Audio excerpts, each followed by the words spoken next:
যখন ছোট ছিলাম সব ভুলে যেতাম। সবাই বলতো মনে রাখতে শেখো। এখন বড় হলাম, সহজে কিছু ভুলি না এখন, কিন্তু দুনিয়া বলছে ভুলে যেতে শেখো।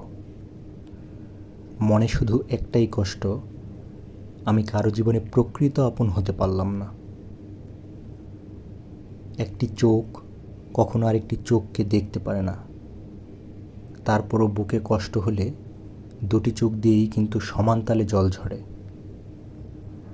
কষ্ট মধুর হয়ে যায় যদি তুমি দাও, মুখের কথাও হয় যে গান যদি তুমি গাও। কাউকে ভালোবেসে তাকে কষ্ট দিলে সে নিজেও অনেক কষ্ট পায়। নিন্দা করতে গেলে বাইরে থেকে করা যায়, তবে বিচার করতে গেলে ভিতরে প্রবেশ করতে হয়।